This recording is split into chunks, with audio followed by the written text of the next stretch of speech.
Hello and welcome back to our second video of our new YouTube channel, and today we're back at Ryde looking at one of our nukes. So that is short for nucleus, which is a smaller hive that is good for putting smaller colonies in or starting new colonies off in. Now the reason that a smaller hive can be good for smaller colonies is all down to the atmosphere that bees like to maintain inside the hive.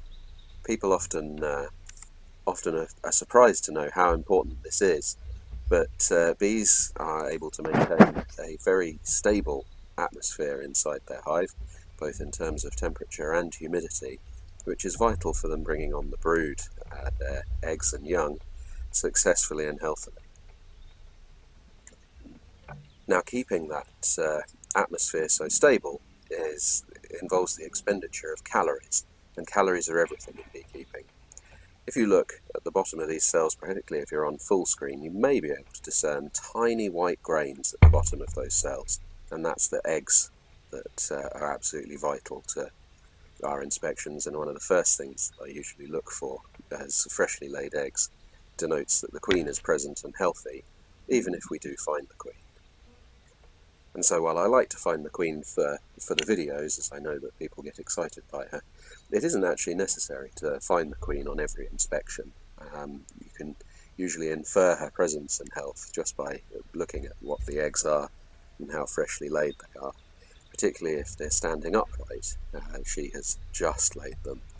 And this sometimes yields some clues as to where you can expect her, as she'll usually be quite close within the hive to where the most freshly laid eggs are, as it was in this case, as she's on this frame, and for the first time I've actually managed to hold her up close enough to the camera to get a good look at her. So she's that much bigger bee, much longer body in the centre there, and it's very unusual to actually see her at work. She's usually running around trying to hide when you pull her out of the hive. Every now and again you'll get a much more laid back queen, and you'll be very, very lucky to be able to actually see her just carry on laying eggs.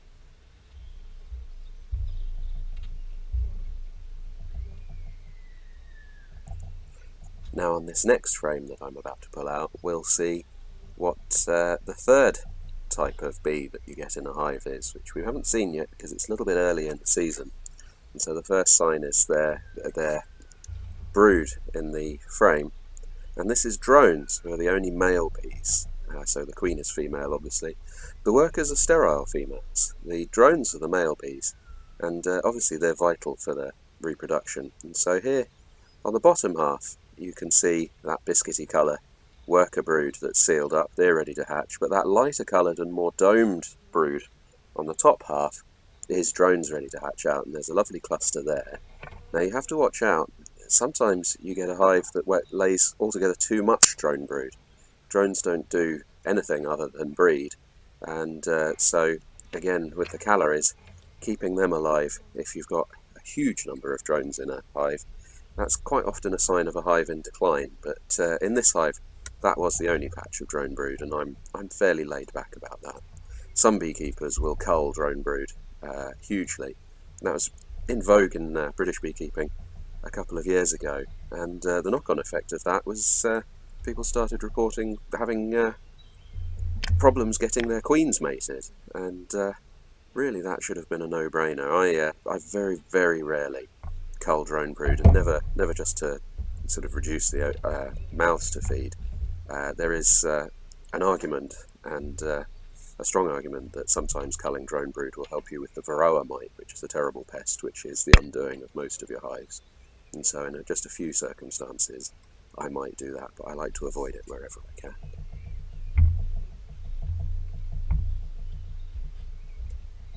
Kindness to our bees is very much a watchword for Kate and I, and if we're ever 50-50 on a decision, our tiebreaker will be what is the kinder situation. Now occasionally we do have to do things for the health of the hive in general that is prejudicial to the individual bee, and that's very important. Some of the bee diseases are absolutely cruel. Too much Varroa in a hive and you start to get deformed bees with no wings, and they're quite a sad sight. And you'll see at the end of this I use a fairly soft treatment for Varroa at this time of year, which I find quite effective, which is a product called Hive Clean by a company called Bee Vital in Austria. And I may very well do a video about what's been going on with Hive Clean, as it's no longer available in the UK due to some interesting manoeuvres from another company, but I'm going to consider my words very carefully before I comment publicly about that. Fortunately, we have a stock of Hive Clean ourselves, which should see us right for a couple more years, and after that we're going to have to seek some sort of alternative. So that was the final frame, and you'll see I set the very first frame aside. Now that had some eggs in, and you don't want to break up the brood nest, but as we've got brood right the way across the frame, the hive here, I can just put those in on the other side, and that's quite a convenient way just to do beekeeping and have room to work. And so I replace them back in. They'll be fine. It was a good warm day that I was working here. And then finally here comes the Hive Clean. So that's a not entirely organic product. You could probably derive all of these products organically. So it's made of propolis, which is a bee product anyway, but it also has oxalic acid and formic acid in. And both of those can be. Oxalic acid is present in rhubarb, for example. Formic acid is what wood ants spray on you, if you've ever had that experience, both of which the Varroa mite, this terrible thing that we have to deal with, absolutely hates.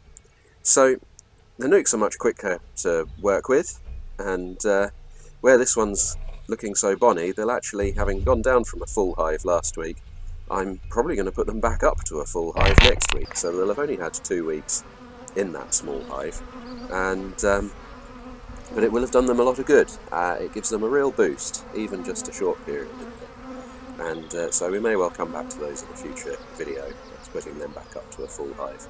It will be quite. And so once again, that brings us to the end of our video today, and I really hope that you enjoyed it.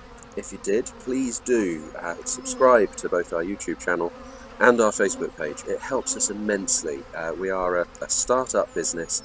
It's just Kate and I, and all of that support does really make a difference. It helps us a huge amount, so I'd love that.